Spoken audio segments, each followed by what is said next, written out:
നമ്മുടെ ശരീരത്തിൽ ലിവറാണ് കൊളസ്ട്രോൾ ഉൽപ്പാദിപ്പിക്കുന്നത്. നല്ല കൊളസ്ട്രോളും ചീത്ത കൊളസ്ട്രോളും മനുഷ്യ ശരീരത്തിലുണ്ട്. കൊളസ്ട്രോൾ നമ്മൾ പേടിക്കുന്നതിന് പകരം കൊളസ്ട്രോളിന് ഒരുപാട് ധർമ്മങ്ങൾ കൂടിയുണ്ട്. പക്ഷേ ഇത് അമിതമാവുകയാണെങ്കിലാണ് നമുക്ക് രോഗങ്ങളായിട്ട് മാറുന്നത്. രാവിലെ നമ്മൾ ഒരു 30 മിനിറ്റ് വ്യായാമം ചെയ്യുക.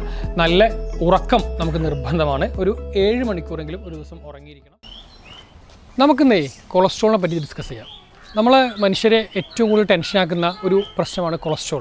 ഈ കൊളസ്ട്രോൾ ഒരു വേള നമ്മുടെ ആന്തരിക അവയവങ്ങളിലുള്ള പ്രധാനമായിട്ടും നമ്മുടെ ഹൃദയത്തിനെയും അതുപോലെ തന്നെ നമ്മുടെ തലച്ചോറിനെയും നമ്മുടെ ശരീരത്തിലെ ചെറിയ ഞരമ്പുകളൊക്കെ ബ്ലോക്ക് ഉണ്ടാക്കുന്ന ഒരു വില്ലനായിട്ട് കൊളസ്ട്രോളിനെ കണ്ടുവരാറുണ്ട്.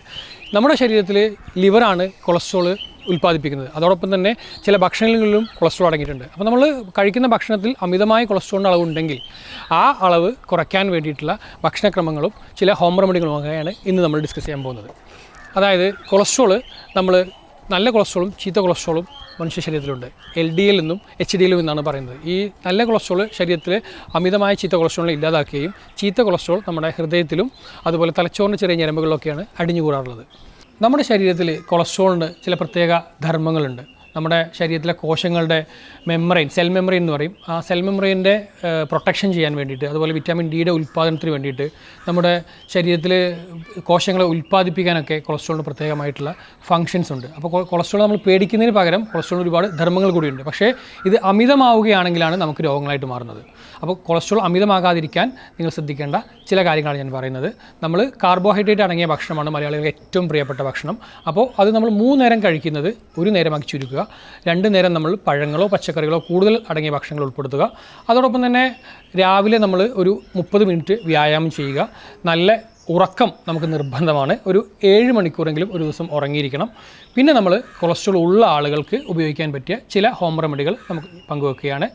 ഈ കുടംപുളിയുണ്ട്. കുടംപുളി ഒരു ചെറിയ കഷ്ണം രാത്രി വെള്ളത്തിലിട്ട് വെച്ചിട്ട് രാവിലെ അത് പിഴിഞ്ഞ് അതിലേക്ക് കുറച്ച് ചെറുനാരങ്ങ പിഴിഞ്ഞ് 2 സ്പൂൺ തേൻ ചേർത്ത് വെറും വയറ്റിൽ കുടിക്കാം. അതുപോലെ തന്നെ നമ്മുടെ ഇളവൻ കുമ്പളം എന്ന് പറഞ്ഞിട്ടുള്ള പച്ചക്കറി, അത് നമ്മൾ ജ്യൂസ് അടിച്ച് ചെറുനാരങ്ങ ചേർത്ത് രാവിലെ വെറും വയറ്റിൽ കുടിക്കാം. ഇനി കൊളസ്ട്രോൾ വരാതിരിക്കാൻ നമുക്ക് രാവിലെ ഒരു ഗ്ലാസ് വെള്ളത്തിൽ ചെറുനാരങ്ങ പിഴിഞ്ഞും തേൻ ചേർത്തും കുടിക്കാവുന്നതാണ്. അതോടൊപ്പം തന്നെ നമ്മുടെ ശരീരത്തിലേക്ക് അനാവശ്യമായി അടിഞ്ഞുകൂടിയ കൊഴുപ്പിൻ്റെ അളവ് കുറയ്ക്കാൻ വേണ്ടി ചെറിയ ഉള്ളിയും കരിഞ്ചീരകവും കുരുമുളകും ഇട്ടിട്ട് വെള്ളം തിളപ്പിച്ചിട്ട് 3 നേരം ഒരു ദിവസം കുടിക്കുന്നതും കൊളസ്ട്രോൾ കുറയ്ക്കാൻ സഹായകമാണ്. കൊളസ്ട്രോൾ നമുക്ക് എത്രയധികം ഉണ്ടാവാം? നമ്മൾ ബ്ലഡ് ചെക്ക് ചെയ്യുന്ന സമയത്ത് വെറും വയറ്റിലാണ് കൊളസ്ട്രോൾ ചെക്ക് ചെയ്യേണ്ടത്. അത് നമുക്ക് നോർമലി ഒരു 210 വരെയൊക്കെ ഉണ്ടാവാൻ കുഴപ്പമില്ല. അതോടൊപ്പം തന്നെ ചീത്ത കൊളസ്ട്രോളായ LDL അത് പരമാവധി 130 വരാൻ പാടുള്ളൂ. HDL ആണെങ്കിൽ നമുക്കൊരു 40-ലധികം ഉണ്ടാവുകയും വേണം. അത് നമ്മുടെ ശരീരത്തിലെ പ്രതിരോധശേഷിയെ വർദ്ധിപ്പിക്കാനും അതോടൊപ്പം തന്നെ LDL കൊളസ്ട്രോൾ അടിഞ്ഞുകൂടുന്ന ഇല്ലാതാക്കാനും നല്ല കൊളസ്ട്രോളായ HDL അത്യാവശ്യമാണ്. അതോടൊപ്പം ട്രൈഗ്ലിസറൈഡ് എന്ന് പറയുന്ന ചീത്ത കൊളസ്ട്രോൾ ഉണ്ട്. അതിൻ്റെ അളവാണെങ്കിലോ 160-ൽ കൂടാൻ പാടില്ല.